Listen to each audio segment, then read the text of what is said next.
नमस्कार छात्रों। कुछ नया है जो मैं आपके साथ अ, साझा करना चाहूँगा। ये कविता मैंने पढ़ी और पढ़ते-पढ़ते कविता में कुछ ढूँढ रहा था और कविता थोड़ा-सा गाने का भी मन कर रहा था।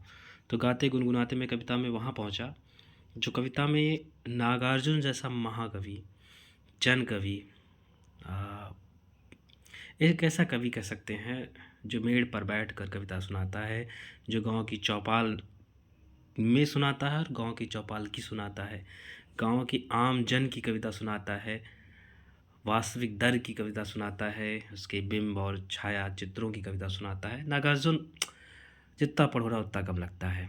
जैसे कुछ साहित्य, जैसे अज्ञेय का साहित्य पढ़ो तो स्वयं का साहित्य लगता है।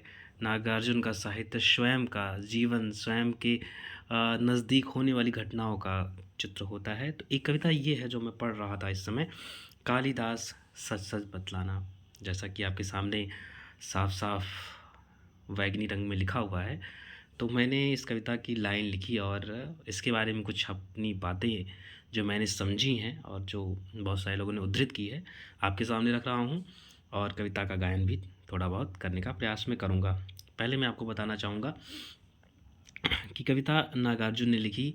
इस कविता में कालिदास ने अपनी 3 रचनाएँ, कालिदास की 3 रचनाएँ हैं जो इन्होंने अपनी कविता में रखी हैं। एक तो रघुवंश है, एक कुमार संभोम है और एक मेघदूत है। रघुवंश को लेकर इन्होंने 4 पंक्तियाँ लिखी हैं और कुमार संभवम को लेकर के 8 पंक्तियाँ और मेघदूत को लेकर के इन्होंने 17 पंक्तियाँ कही हैं। अ, जैसा कि पहले जैसा कि पहले अगर आप देखेंगे तो रानी इंदुमती और रघुकुल के जो राजा हैं, अज का विलाप आपको दिखाया गया है कि कवि पूछता है कि ये जो कविता है, ये जो रुदन है, ये जो विलाप है रानी इंदुमती का के स्नेह के प्रति, नेह के प्रति महाराज अज का, कालिदास तुम सही से बताना, क्या ये स्नेह तुम्हारा है या मतलब ये विलाप तुम्हारा है या महाराजा या रघुकुल के जो राजा हैं अज रोए हैं या तुम रोए हो, ये पूछते हैं। ऐसे ही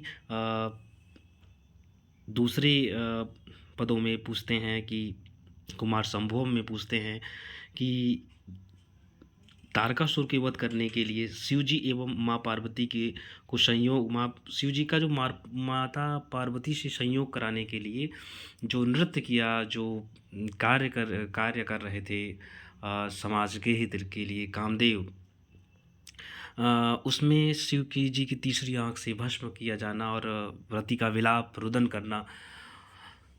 तो रति रोई है या कालिदास तुम रोए हो, ये यहाँ प्रश्न करते हुए नागार्जुन जी दिखते हैं आपको। और तीसरे में धन के देवता कुबेर की सेवा में किसी वजह से चूक जाते हैं मतलब पहले भी यह छौरे-छड़ी का तुरंत विवाह हुआ है और उस पश्चात वो एक दूसरे में खोए रहते हैं और इसी में कुबेर की सेवा में त्रुटि हो जाती है और उन्हें 1 वर्ष के लिए पृथ्वी से दूर भेज दिया जाता है।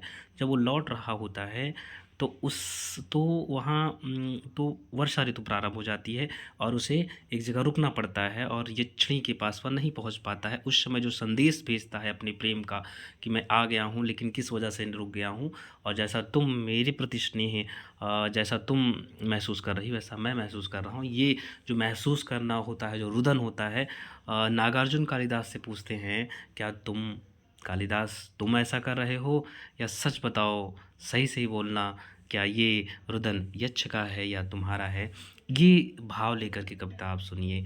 पहले देखिए कवि मैं आपको सुना रहा हूँ, कविता बहुत कोशिश करूँगा कि आपको अच्छी लगे। ऐसी कविता कुमार विश्वास जी ने गाई है, तो उनके साथ संगीत और बहुत सारी चीज़ें हैं, उनकी आवाज़ भी अच्छी है। वैसी हमारी आवाज़ नहीं है, पर मैं प्रयास करता हूँ। कालिदास सच सच बतलाना, कालिदास सच सच बतलाना, कालिदास सच सच बतलाना, इंदुमती के मृत्यु शोक से अज रोया या तुम रोए थे, कालिदास सच सच बतलाना।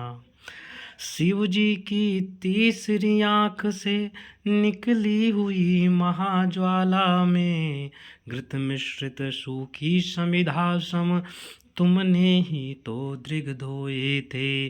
कालिदास कालिदास सच सच बतलाना, रति रोई या तुम रोए थे। कालिदास सच सच बतलाना, कालिदास सच सच बतलाना। वर्षा ऋतु की स्निग्ध भूमिका, प्रथम दिवस आषाढ़ मास का, देख गगन में श्याम घन घटा, विधुर यक्ष का मन जब उचटा। चित्रकूट के सुभग शिखर पर खड़े खड़े तब हाथ जोड़कर उस बेचारे ने भेजा था जिनके ही द्वारा संदेशा। उन पुष्करावर्त मेघों का साथी बनकर उड़ने वालों, कालिदास सच सच बतलाना, कालिदास सच सच बतलाना। पर पीड़ा से पूर पूर हो, थक थक कर और चूर चूर हो, अमल धवल गिर के शिखरों पर, प्रियवर तुम कब तक सोए थे। कालिदास सच सच बतलाना, कालिदास सच सच बतलाना। रोया यक्ष कि तुम रोए थे, रोया यक्ष कि तुम रोए थे। कविता का ये जो भाव है मैंने पढ़ा और उसको महसूस किया। सच में जब आप कविता को इस तरह से संपूर्ण रूप से सुनेंगे, जैसा कि मैंने पूरी वीडियो में समझाने का और एक बताने का प्रयास किया है, आप सुनिएगा कविता में। और जो कह सकते हैं हिंदी साहित्य की दृष्टि से आप देखेंगे, काव्य सौंदर्य की दृष्टि से आप देखेंगे और प्रतियोगी परीक्षाओं की दृष्टि से देखेंगे तो भी आपको लाभ मिलेगा। बस धन्यवाद। फिर किसी कविता के साथ आपसे मिलता हूँ। नमस्कार।